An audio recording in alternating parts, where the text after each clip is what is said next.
memorialize builders and architects and designers in that community so that you can talk intelligently about what they built.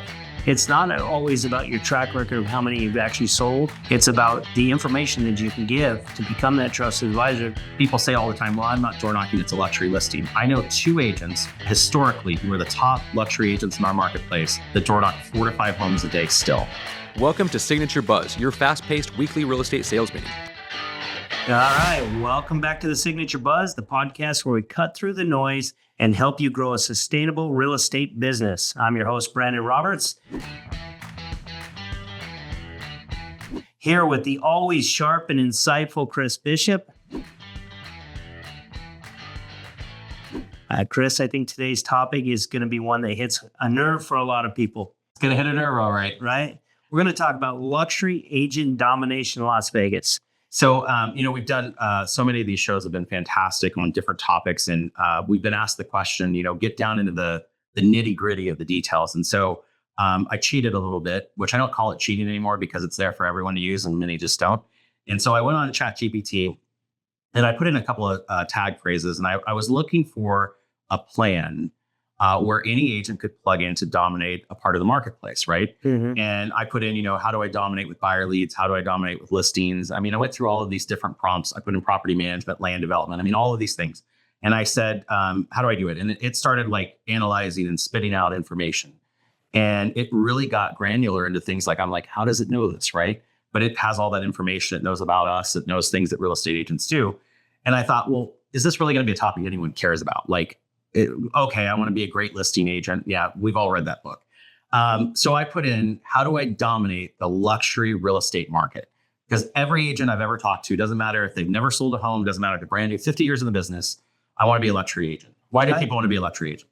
They think it's easy money. I don't know, but you're right. Everybody seems to really want to move into luxury, especially when the market slows down, right? Yeah. It's either commercial or luxury or property management. But I think it's the glitz and glamour of it all. Like, when you watch those television shows and it used to be on, I think, AMC, and they'd have, selling Beverly Hills and selling New York. Like it's these agents who have these incredible listings that they're making these high dollar commissions. They spend more time getting their hair done and driving their luxury car. Like it just isn't true to form of what real luxury agents are doing. Like if somebody's getting into luxury because that's real. Yeah. First, let's clear that one up. Yeah, that's not what it's like. It's not like that every single day. It's still a lot of hard work. It is. And to dominate, I mean, we're going to go through this on, I think, a month by month basis. We are. But it's going to be work. And so if you're going to commit to whether it be luxury or anything, it's you got to be willing to put the work in. So, and what you said is so important because every single luxury agent I know who does it for a business, who's done it for a long time, there's so many similarities in what it talks about, but you're right. They're hardworking people. They know their market inside and out. They understand what the client's needs and wants are, and they deliver a high level of customer service that goes away and above and beyond things that you and I would traditionally think about. But so I wanted to give a little bit more context to this, though. Okay, but before you go ahead. I want to put this from a parameter of I have no experience. Like I just got my license last month. And it came in, thank God, already. It's pretty fast. I got my realtor status done. I went through orientation. I have access to the MLS. And so I told it to give me a plan based on the fact that I'm brand new, never sold a house. Wow. Right? So your first one's going to be a multi-million-dollar property. Yeah. By the way, you will be driving those nice cars. You will be. The first month that it comes out it talks about foundation and identity. So basically setting up your brand within your company and the fact that you are targeting luxury real estate. Now, what's interesting about this entire month to me is that most agents don't think in the parameters of the product margin they're going to get. They just think general. I'm going to get business cards. Well, are those business cards slated towards a luxury buyer or seller? Well, no, maybe not. I'm just going to set up my email. Well, is that email and the address and the website surrounded by its, set up to a luxury client? So it says, number one, pick your luxury identity for you as the agent. The messaging, what you're going to call yourself, the tagline. Like it gave me a tagline, elevating Las Vegas luxury. I mean, that just makes me feel like I'm already part of the group. You're elevated. Right. But when you think about that, what is the first thing agents do when they're brand new and they start off? Like you see them spend a lot of money on, like everyone is trying to pull money out of their pocket for every little thing they can think of. Do you think it's right when it says, that should be the first week? I do. I think it's important. If you're going to build a luxury brand, or if you're going to build a real estate brand, is to really think about your marketing pieces and everything, right down to your business card and the type of paper it is. Yeah.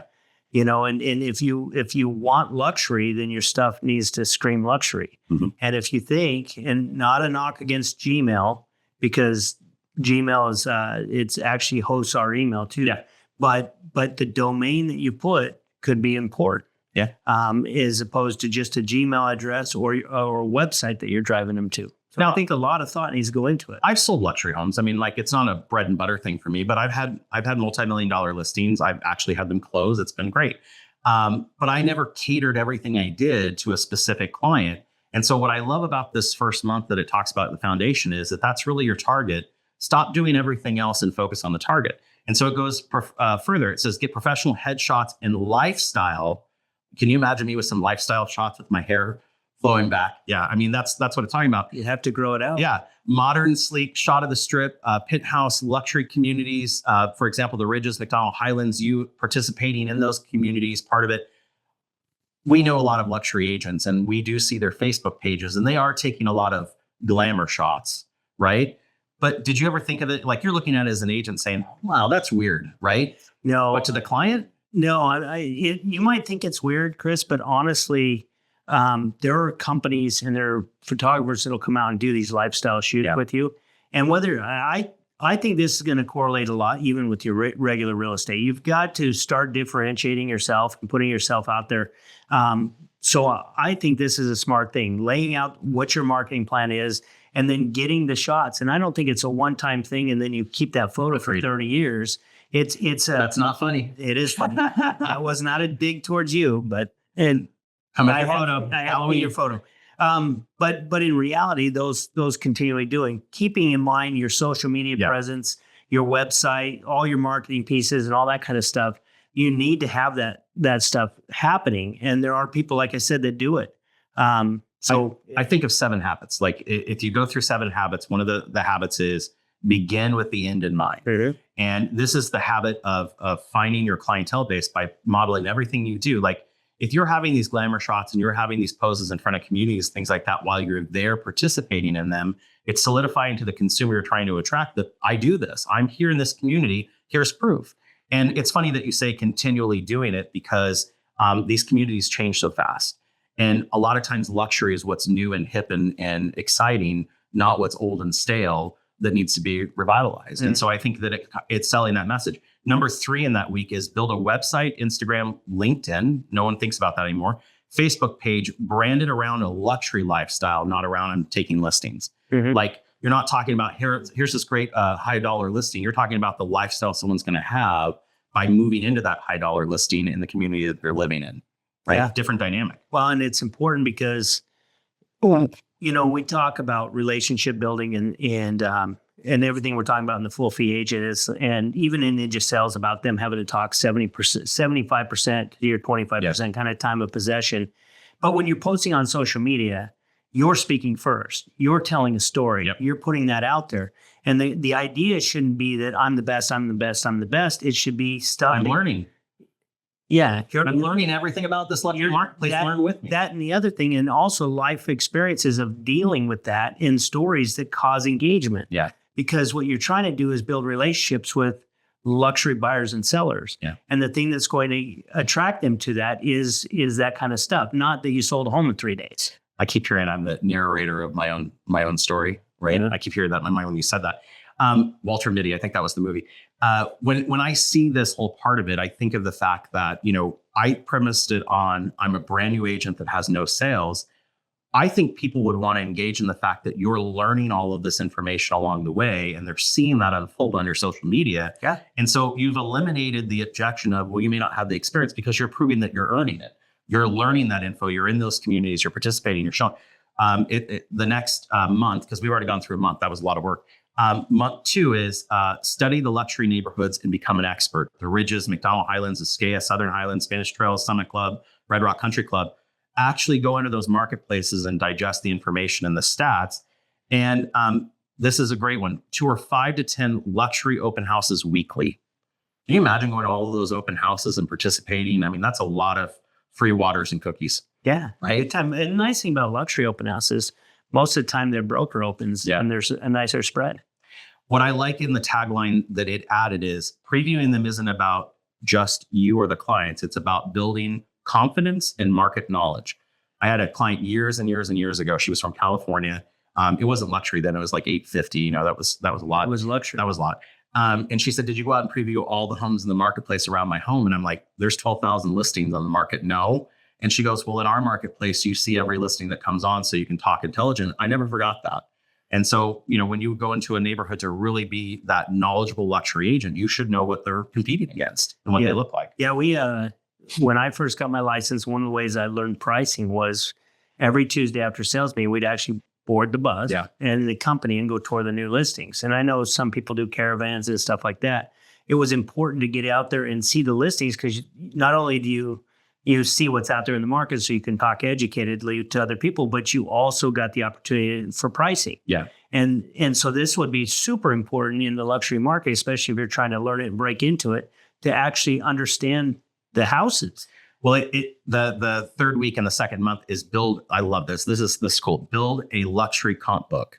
Now, when I hear book, I mean book's antiquated. But if you imagine if you had a luxury client come in, they're a buyer or seller, and they want to live in, let's say, Red Rock Country Club, and you have an archive of the listings that have been in there recently, and you actually have info because you've been in the property, and you have stats on that community, what the club costs are, you know, the fact that it went from $40,000 down to $10,000 and what the monthly fees are, that you understand what the membership services are that they provide, that you understand the community rules and regs because you've investigated it.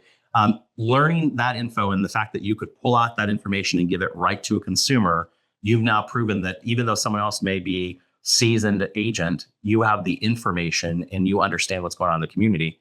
The number 4 in that second week was memorialize builders and architects and designers in that community so that you can talk intelligently about what they built, right? I can't tell you that I've ever gone and said, "Who's the architect on this house?" But in luxury, you have to. Yeah. You know, we had a bunch of agents that specialized in Sun City, and they knew the builders, they had the floor plans, they had all the old stuff that was there. And it was important because it differentiates you as an expert. It's not always about your track record of how many you've actually sold. It's about the information that you can give to become that trusted advisor to help them make the decisions. And that opens doors for you. Now, this is 2 months into this plan. Like I said, 52. I'm already tired. I'm already tired. It's a lot of work. Now, the way I look at this is these things are continually happening every month, even though like I'm out there touring these luxury homes, I'm seeing this, I'm building these stats and books. I think for anyone that's listening to this video, you wouldn't want to do it for the entire valley. You'd want to do it for small market sections or market areas that are close to where you live and work and operate. Like if you are a Green Valley agent, you're probably going to pick a few of the communities in Green Valley that you're really going to be uber centric on and then pull together information. Because a lot of people will move from one area to another area of town. So there's no way you could have it all immediately, but this is only 52 weeks. Month 3, now we're really getting going. Now here comes the networking. This will be Ellie's favorite part. It says to network the actual sphere of the people you're going for. So it says, find Las Vegas networking groups, charity events, charity boards, country clubs, arts foundation. I never thought about arts foundation. We have an entire arts district down there. Where do people go to spend their money? They go to the arts district. But all the events and things that you could encompass that have to do with luxury and the fact that this person buying this luxury home would be going here to buy their furniture. They'd be going here to get the improvements to the property. They'd be going here to get the pool put in or whatever it would be. And then attend luxury events. Now, this is where they got me. Wine tastings, art shows, charity galas. Like you and I, serving on the board of realtors, met a ton of people because we had to go to these galas and events throughout the community. And it just leads me back. I know a lot of people because of that. And so if you were doing that on purpose, with a mission, with your branding, I could understand how you'd get a VIP client. But I don't think, like 2 weeks ago, we did a buzz episode from my wine room. That doesn't count, does it? Just me and you. That was a wine event. It was luxury.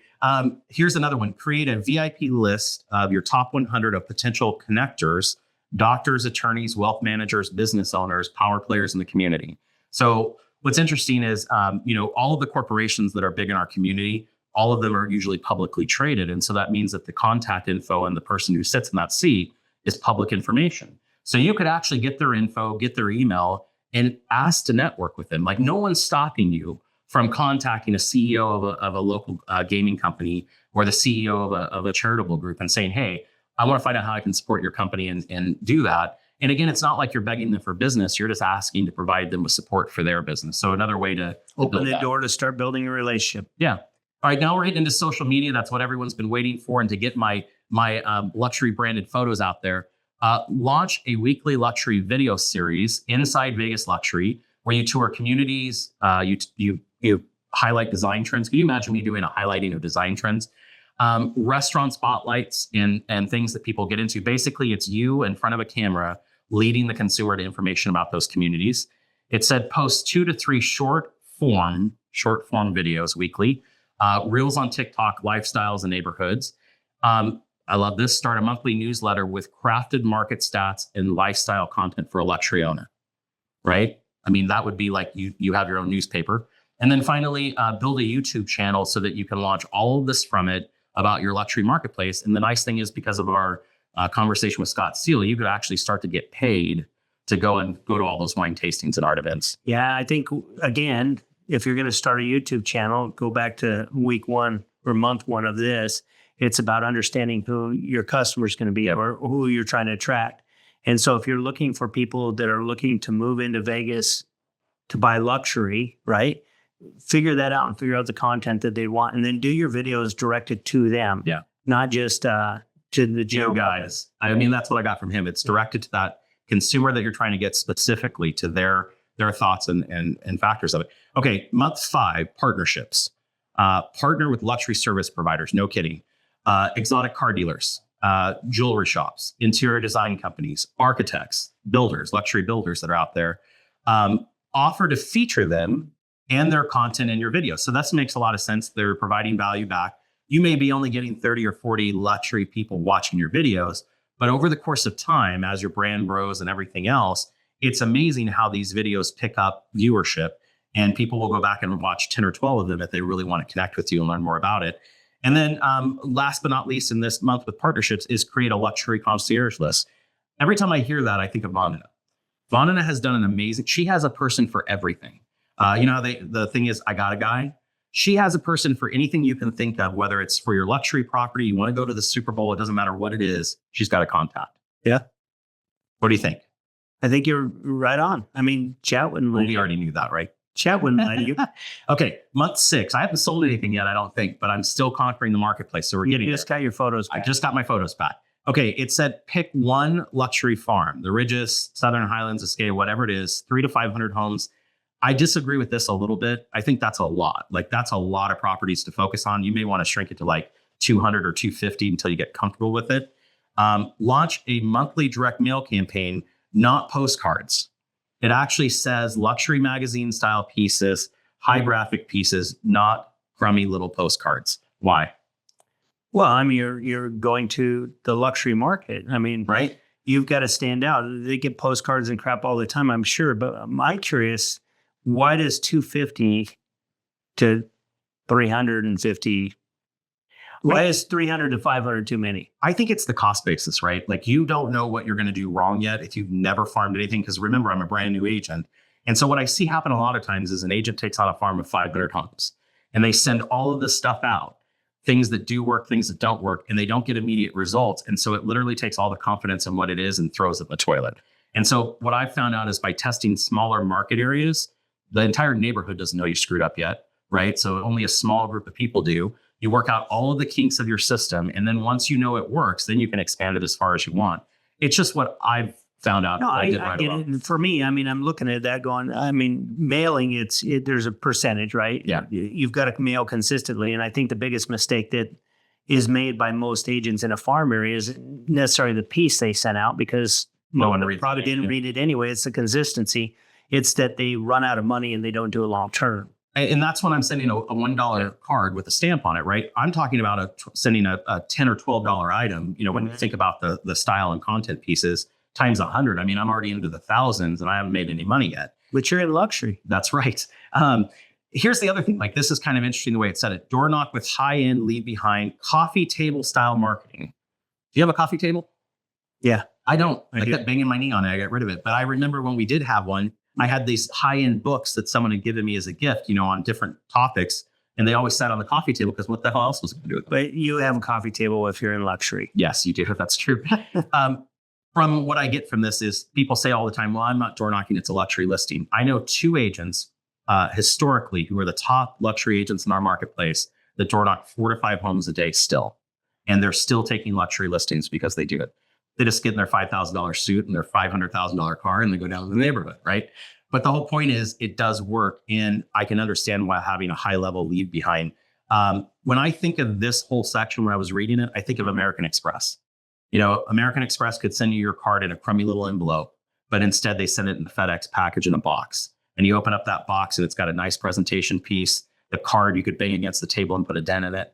I mean, they scream luxury. It's the experience of opening that box. Same thing with Apple. Yeah. Like you buy an iPhone or you buy anything, it's the box and the quality that it's in.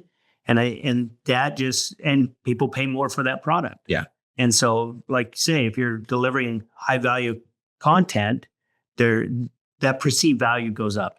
I sat in a mastermind group and one of the questions is how can we take more luxury listings, right? And so I had that same idea and I was like, I'm going to go out and buy like 10 wood boxes that are like $20, $30 a piece. Mm-hmm. And I'm going to get these custom made business cards that I'm just going to put a phone number on it. And that's it. I'm going to put it in the box and I'm going to deliver it at the house. So either they're going to think it's ransom or they're going to call the number on it because they can't figure out what it's all about. And when they call in, I'm going to say, hi, Chris Bishop's Signature. I was calling about listing your home. I mean, it would be an experience. They go, don't call me. Call me. Exactly. But I mean, that's the type of level it would have to be. They say on the end of this, start attending HOA meetings and events to build credibility within the community. I remember going to some community HOA events where the homeowners would come to actually participate in it because they have a high dollar investment in that community, and it makes sense why they do it. Okay, month 7. Now we're moving into some things that were just reoccurring. Host a luxury open house, even if it's not your listing. Now, first off, you do have to get permission from the agent. There's no squatting in other agents' listings, but it's funny. When you think of a luxury open house, you're changing the dynamic of who you're marketing to. You're thinking of a bigger event, more style that goes into it. I could see having a violinist. I could see having a caterer. I could see having alcohol. I could see having all of these things to heighten the experience versus me just having a cooler and some cookies, right? And so it said, find someone who's willing to let you do it or co-host one with somebody. Uh-huh. Publish a luxury market report branded to you in digital and print for all of those people to be able to have, and speak at local investor networking events on luxury trends. Now, you and I both know a few people that we know damn well haven't sold one luxury home, but they've actually been speakers at some luxury events because they're the only ones talking on social media. Mm-hmm. And what ends up happening from that? They get luxury listings every time they do it. So it does work. All right, month 8, media and PR. Pitch the local lifestyle magazines. So we have a Vegas magazine. We have Luxury Las Vegas magazine. Get them to promo you as an up and coming luxury real estate agent. Do you remember when you were president of the board? Mm-hmm. Did you get reached out to by any magazines that said, hey, if you do this, we'll if you write us a check, we'll advertise you there. We'll even give you some free prints that you can hand out. So that's the kind of thing you're talking about. It's easy to get into these magazines because they're looking for content. Pay to play. Hire a PR freelancer to get you quoted in real estate luxury articles. So it's funny when I was board president, I do a lot of interviews for the board of realtors because we were the go-to for the source of info. And then I'd be quoted by a secondary agent that would be in there. And I'd ask the reporter, I said, how did you find that agent? I just asked around until they gave me somebody. Mm-hmm. Right. So that's what they're doing to find people to talk to.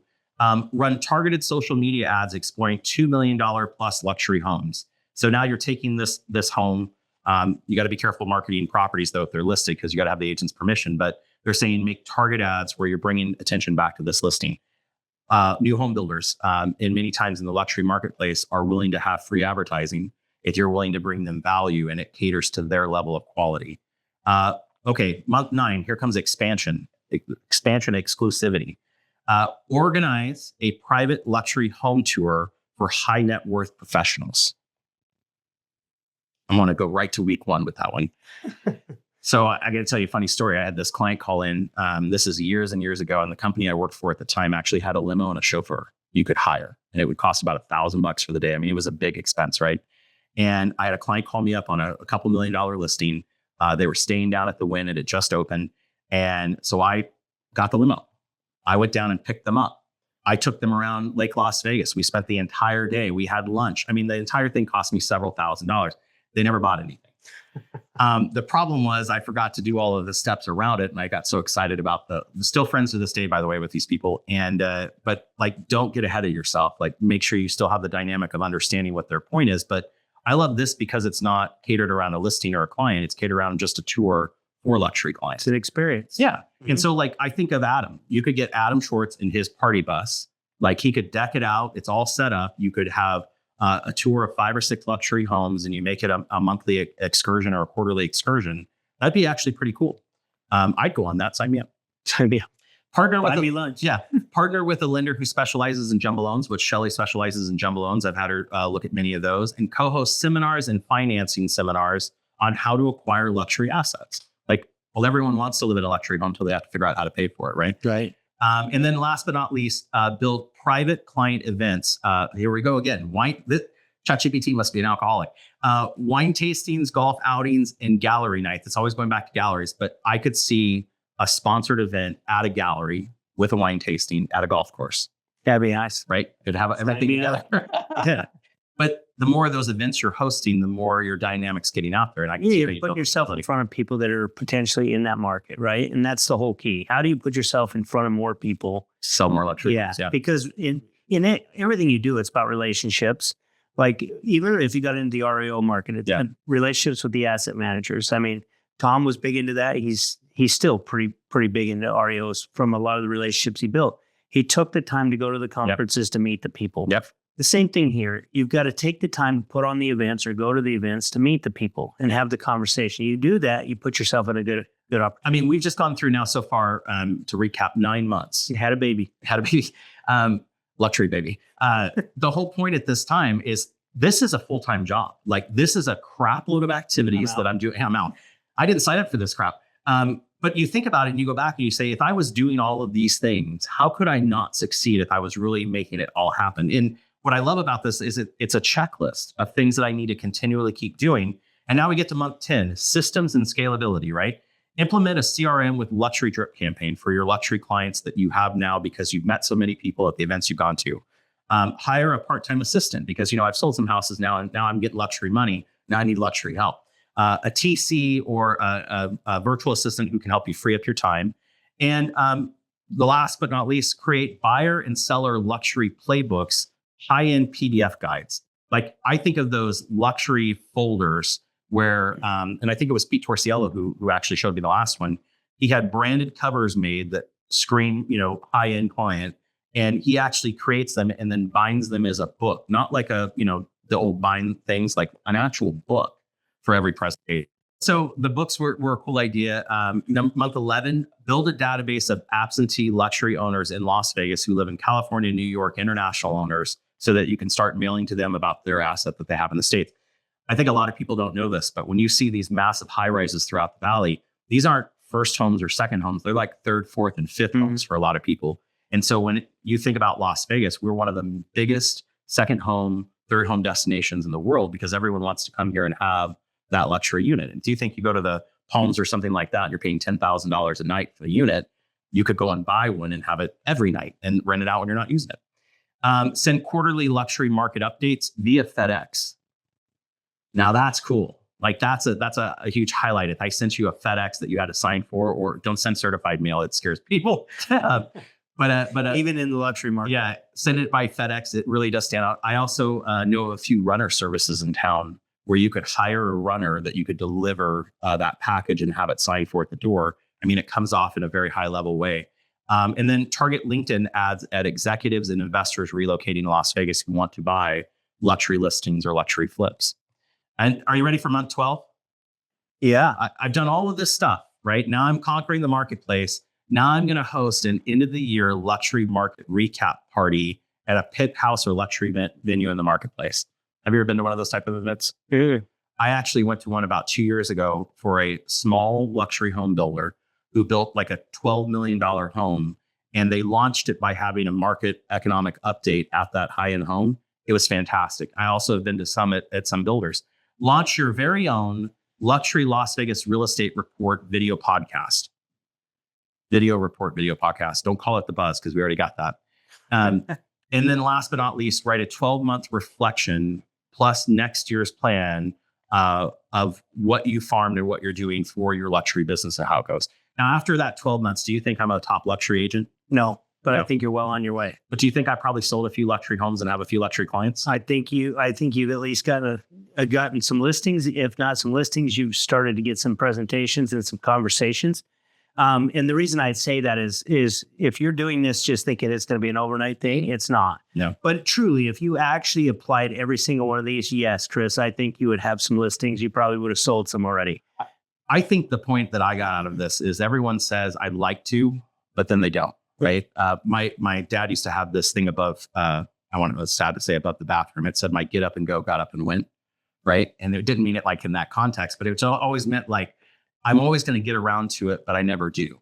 And so by having an outline like this and adding your own flair to it, I mean, there's a lot of things I would probably and change or do. You have an outline to lead to someplace. And I think that's what a lot of people lack, whether it's to be a listing agent or a buyer's agent or a luxury agent or whatever you want to do.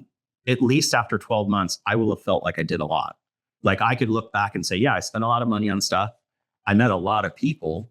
I'm engaging a ton of people that have the ability to. Now it's just me converting them over. Yeah. And I think that's what it's all about. You know what I like about it, how it's broke down in the months is because if you looked at it and you said, okay, I got to do all these things. Yeah. And that right up front, you're probably going to be overwhelmed and not know where to start. But this breaks it down into a month by month. So you only have to focus on 3 to 4 things a month, implementing them and continuing on with the other stuff.